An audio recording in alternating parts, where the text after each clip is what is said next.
turma, tudo bem com vocês? Eu sou a professora Cíntia, professora de História. Hoje nós vamos para a aula número 22 do 8º ano. E o tema, o assunto a ser discorrido nessa aula é o seguinte: doutrinas sociais e políticas do século XIX. Para o desenvolvimento desse assunto, nós temos os seguintes objetivos a serem atingidos por vocês. Identificar o contexto histórico, ideias e idealizadores das principais doutrinas sociais e políticas do século XIX. Antes de mais nada, já lembrem, nós temos que ter em mãos os materiais. O livro didático, que é aquele seu companheiro de estudo, é aquele que vai apresentar as principais informações da aula de hoje, o caderno para fazer as anotações, lápis, caneta e borracha. Agora, com tudo isso em mãos, a gente pode iniciar a aula de hoje. Vamos lá? Então, para a gente entender o contexto em que iniciaram essas novas doutrinas sociais e políticas, nós temos que entender um pouquinho do contexto histórico. Nós temos a Revolução Industrial, processo de industrialização. Também o processo de urbanização da Europa. Lembrem-se que as pessoas estão saindo do campo, indo para a cidade em busca de novas condições de vida. E é ali que surgem essas novas doutrinas sociais e políticas. Vamos lá.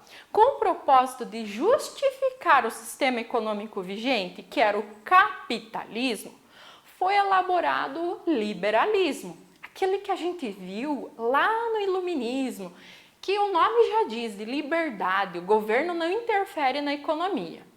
Para combater essas divergências criadas pelo capitalismo, criou-se então o socialismo. E num processo de evolução, atingiria ao comunismo, a sociedade comunista, e o socialismo primitivo, lá das primeiras sociedades, como se vivia ali na época ou na idade das cavernas ou idade antiga, pré-história. E posteriormente o anarquismo, ana, prefixo de negação, que ia, poder, governo. Mas a gente vai entender um por um, vou explicar tintim por tintim para vocês entenderem. Vamos lá. Quais são esses itens, os principais conceitos que estudaremos hoje?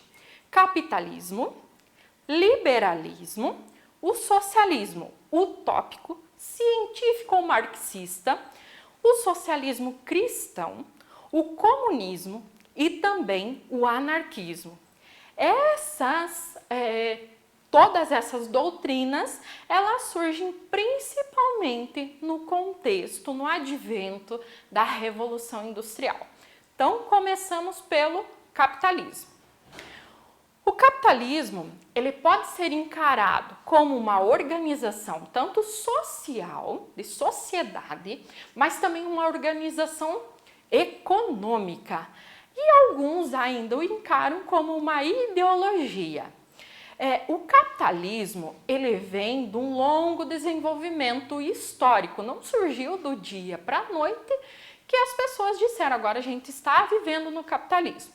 Primeiro, ele vai começar ali na Baixa Idade Média, que a gente estudou no 7º ano, com o crescimento das cidades europeias, do comércio, passando pelas expansões marítimas, as grandes navegações, o capitalismo mercantil e comercial com o capitalismo comercial, o nome já diz.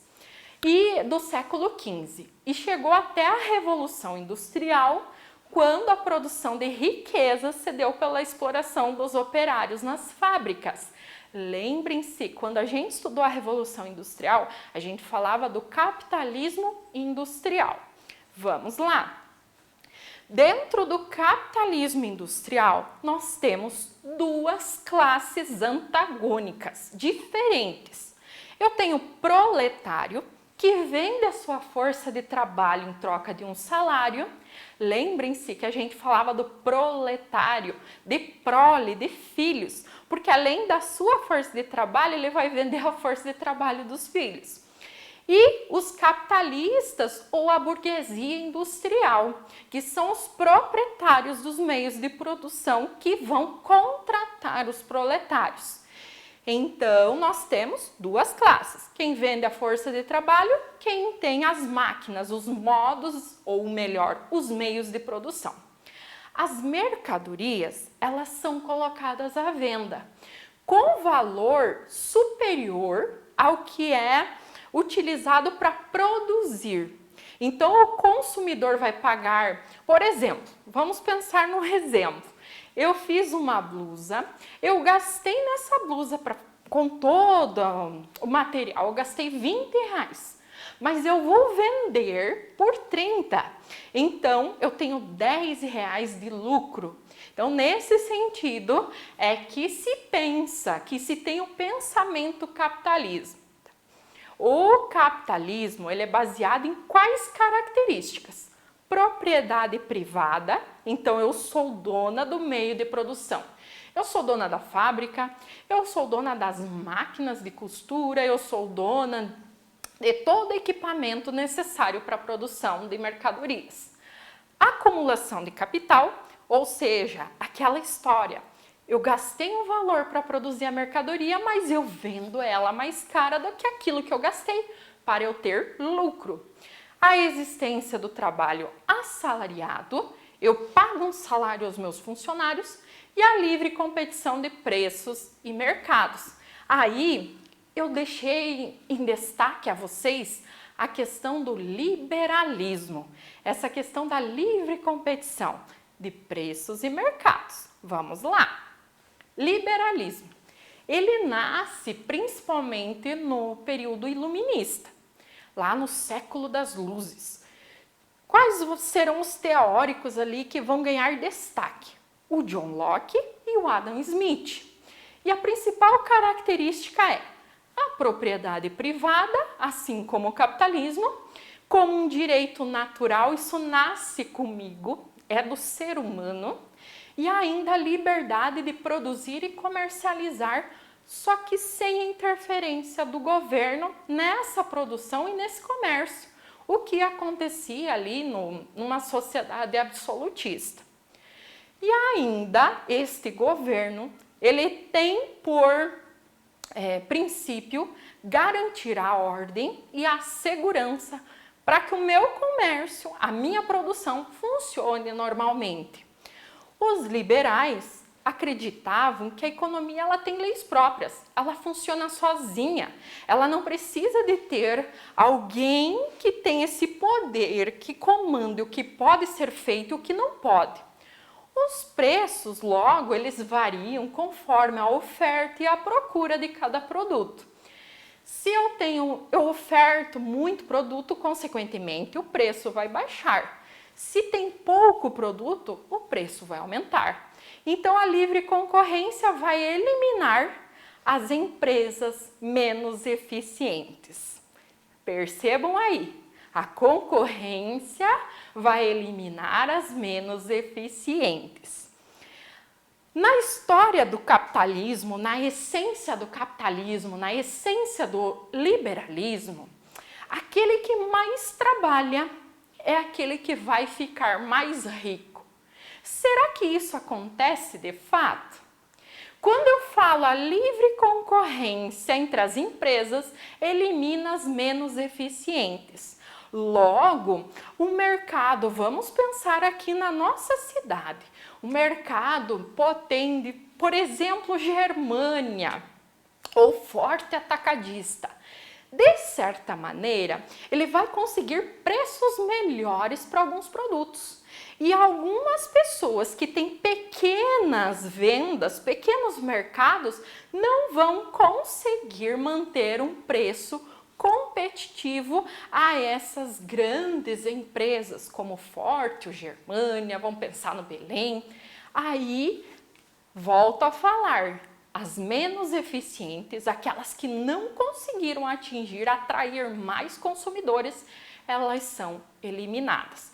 Entendam, na essência, o capitalismo é legal. Por quê? Quanto mais trabalho, mais rico eu fico.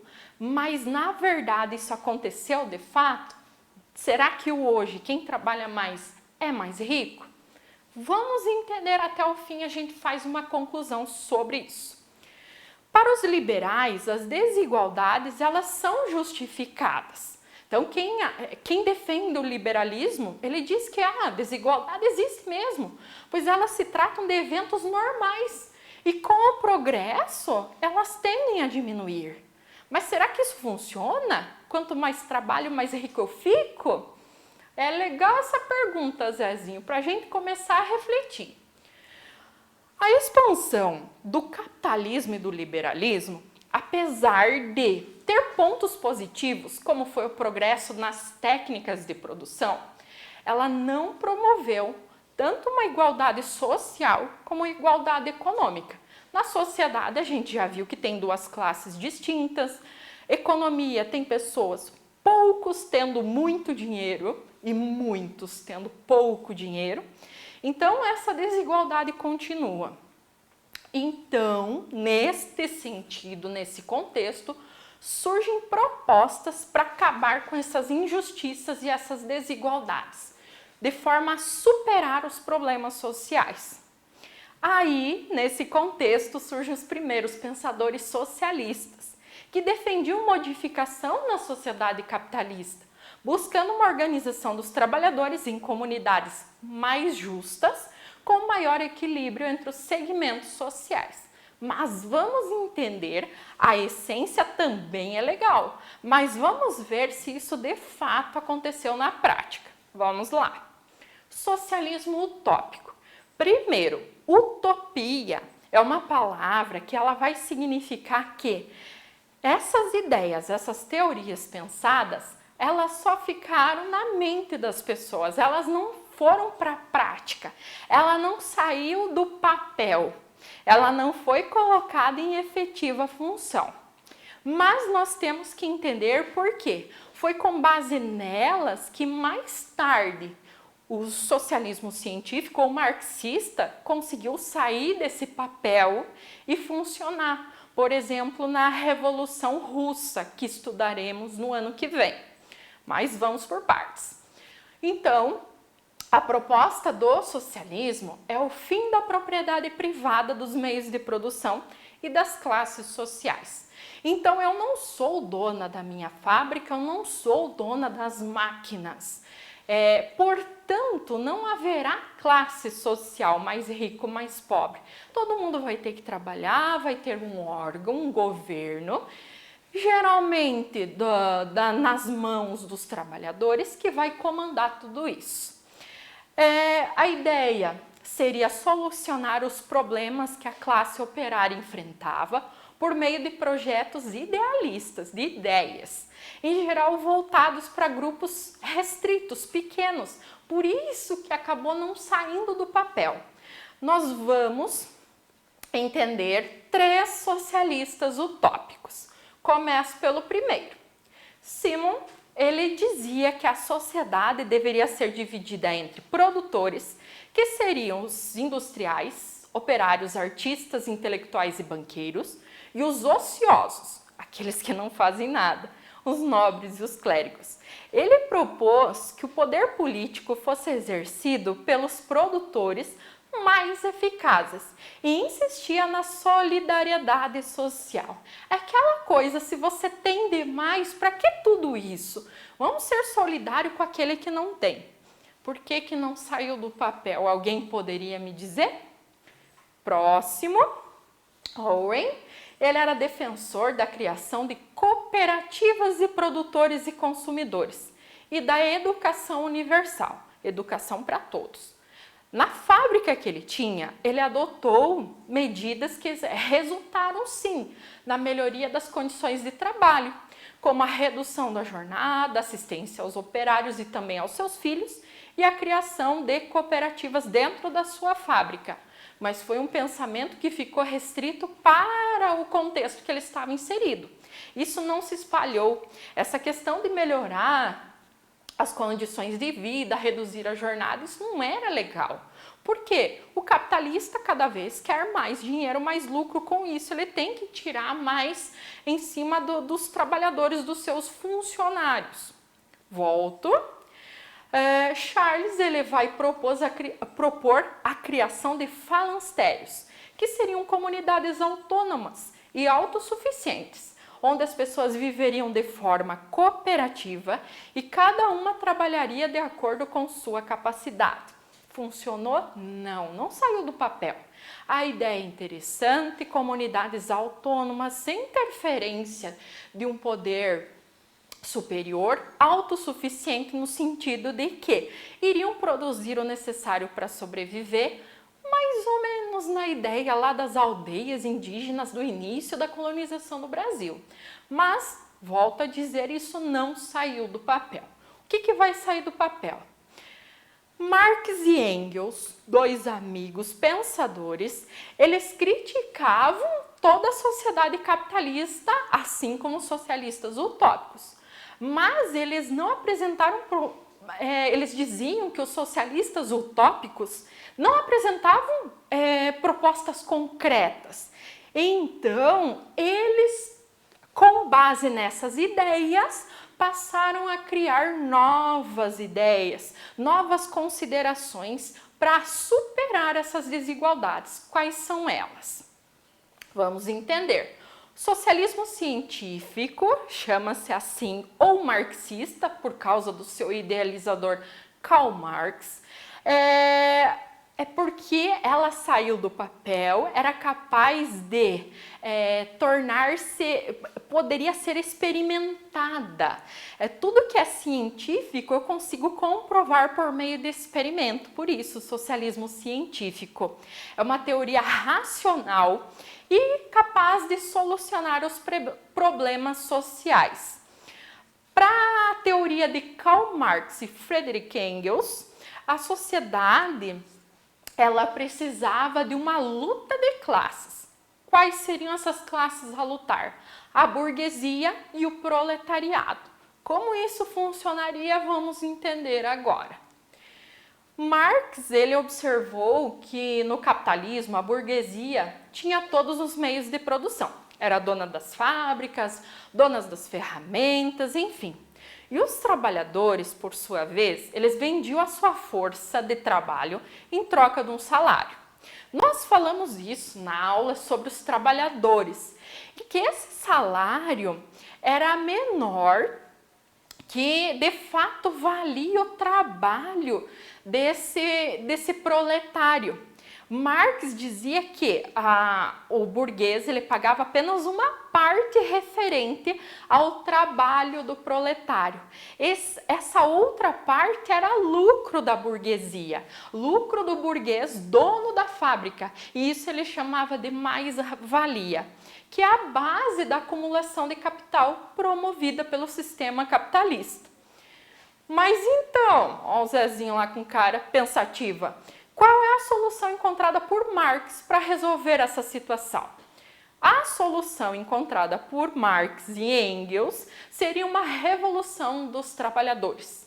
Até no livro deles, o Manifesto do Partido Comunista, ele inicia ali, trabalhadores do mundo, univos. A revolução dos trabalhadores se daria pela união deles, que tomariam o poder e se apropriariam dos meios de produção, instituindo assim uma ditadura do proletariado. Aí que está um probleminha na questão, ditadura do proletariado. A gente já vai entender um pouquinho mais ali com o processo da Revolução Russa. O Estado seria governado por trabalhadores até o fim de todas as classes sociais, estabelecendo assim o que a gente vai chamar de comunismo. Então, alguns livros eles vão tratar que o socialismo seria o pontapé inicial, uma fase do processo para chegar ao comunismo.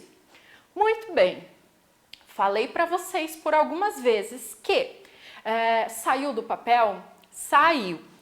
Socialismo científico marxista foi para a prática? Foi. Revolução Russa, vamos falar assim. Revolução Russa, de fato, tinha uma situação péssima, péssimas condições de vida. Os trabalhadores se unem e assumem o poder. Porém, para o fim, nós temos um ditador que assume o comando agora a União Soviética. A Revolução Russa na Rússia torna a União Soviética.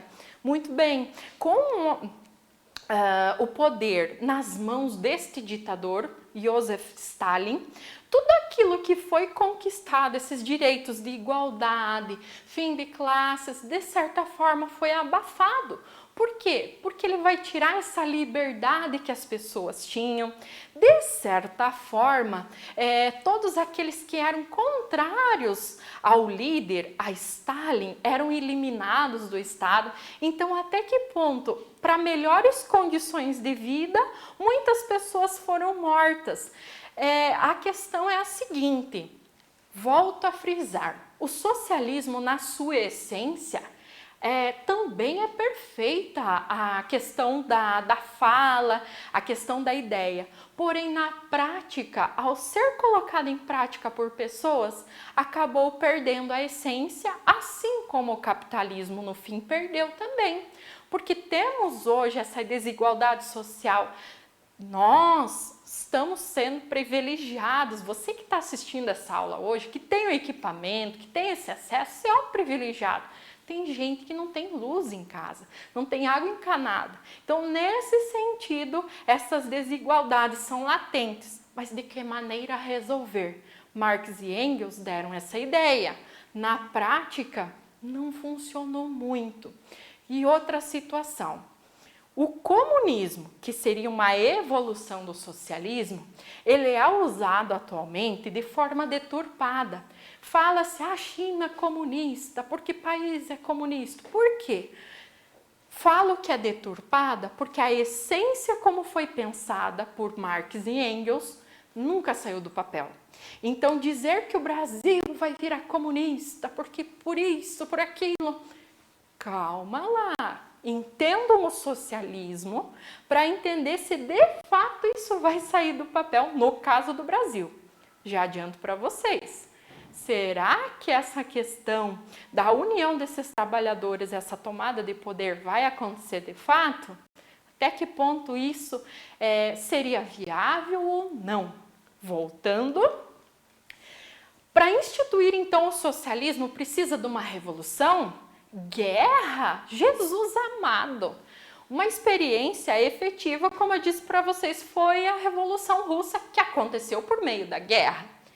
E é ótimo lembrar dessa questão ali do Jesus amado, porque vai ter o socialismo cristão, que vai, de certa forma, um pouco contra com essa ideia de guerra, de revolução, mas vai buscar resolver esses problemas sociais. De que maneira? Vamos entender. A igreja ela reconheceu que tinham problemas na vida dos operários. Porém, ela desenvolveu a ideia do socialismo cristão, que condena, de certa forma, as ideias marxistas de revolução, de luta, de briga entre burguesia e proletariado. O Papa Leão XIII vai escrever a encíclica Rerum Novarum. E ela, nessa encíclica, nesse documento oficial da igreja, vão ter algumas informações de como seria uma sociedade ideal, desestimulando a questão dos conflitos entre as classes e, de certa forma, tentando resolver essa questão da desigualdade. O que é para o socialismo cristão? A verdadeira relação de trabalho, ela deve ser de colaboração entre as partes. Olha só a ideia. De um lado, os burgueses mais ricos devem ficar atentos para os riscos e tentações da riqueza. Do outro lado, os mais pobres, os pobres operários, eles devem se lembrar que ser pobre ou trabalhar não é motivo de desonra. Ela pensou, a igreja, fez uma teoria mas no fundo também não melhorou a vida das pessoas. Era meio que aquela coisa, você é rico, só que cuidado com os riscos e as tentações da riqueza, a luxúria, querer cada vez mais. E os pobres se contenta. Ser pobre e trabalhar não é motivo de desonra. Você nasceu assim, Deus quer algo de você. Então percebam essa questão. As pessoas estão tentando pensar ações para resolver as desigualdades, os problemas enfrentados pelos operários, mas no fundo está só ficando nas ideias e na prática não está acontecendo. O socialismo cristão, ele coloca ainda a religião como instrumento capaz de pôr fim nas desigualdades do mundo. E ainda se reflete muito aos ensinamentos de Cristo, por isso socialismo cristão. Baseado em quais ideais? Ideais de amor, caridade, partilha. Seria uma sociedade perfeita se fosse baseada nos ideais de Cristo. Vamos lá. A questão do comunismo. Como a gente viu, seria basicamente uma evolução do socialismo. Trata-se então de um restabelecimento do que eles vão chamar de estado natural, em que todas as pessoas teriam o mesmo direito a tudo, mediante ao fim da propriedade privada, então tudo é de todos, e o fim da luta de classes, mais ou menos como viviam os homens da caverna, os primeiros hominídeos, né? Não tinha muita questão de quem é dono do quê. É mais tarde, com o surgimento das primeiras civilizações, que há guerras, conflitos por domínio de territórios. Vamos lá, anarquismo. Quando você fala em anarquia, geralmente a mãe, tua cama hoje está uma anarquia, lembra-se a bagunça. Mas os idealistas do anarquismo não pensam dessa maneira. Eles diziam que o responsável pelas desigualdades, pela questão também da situação caótica em que viviam os primeiros operários, era a questão do Estado, essa instituição que tinha o poder e dominava tudo. Então, eles não concordavam com a ideia do Marx, que os trabalhadores deveriam assumir o poder. Eles diziam que o Estado deve ser abolido, acaba com o Estado, né? E toda forma de organização cooperativa e baseada na autogestão, isso sim funciona. Cooperativa, autogestão, não tem poder sobre ninguém, tá? Neste sentido, as principais características do anarquismo seria liberdade e autonomia dos indivíduos, a propriedade é coletiva, não é nada de ninguém, é de todos, né? Autogestão como forma de governo, não precisa de um líder, tudo funciona. Para eles, as engrenagens elas vão funcionando no decorrer. Autodisciplina e responsabilidade, porque cada um vai ter que entender a sua função dentro da sociedade para que ela funcione de fato.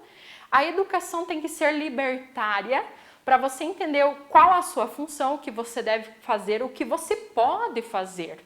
Harmonia e solidariedade. Ainda sobre a questão do termo, eu coloquei para vocês que anarquia ela vem do grego anarcos, que por sua vez significa sem governo. Ana é um prefixo de negação, não. Ali a arquia, né, seria governo ou poder. Então, não tem a ver com bagunça, mas as pessoas descredibilizando a questão do anarquismo consideravam que, poxa, mas sem ter alguém para mandar tudo vira uma bagunça. Mas esses idealizadores dizem que não. Isso vai funcionar desde que tenha uma educação libertária, cada um entenda a sua função, as engrenagens elas vão funcionando. Então, coloquei para vocês franceses, Pierre, Louise, russos também, que são o Michael, a Emma, e a estadunidense Lucy Parsons, que são assim idealizadores, principais expoentes do século XIX e XX nessa questão anarquista. Nós temos ali 80, mais ou menos, comunidade hippie, que ela vai partir desse ideal assim de anarquismo, ninguém é de ninguém, sem poder um sobre o outro, mas também é algo que ficou na ideia dos seus pensadores, não saiu do papel, não foi para o efetivo, mas de repente poderia ser uma alternativa para melhorar as condições. Mas isso tudo vai perpassar por todo esse processo evolutivo. Primeiro saindo do capitalismo, socialismo, comunismo, para depois chegar no anarquismo, né? Então, dizer que a questão do Brasil em algum momento foi socialista, em algum momento foi comunista? Não, em momento algum. A questão política e econômica do Brasil sempre voltada para o capitalismo. Houve tentativa de colocar o socialismo no Brasil.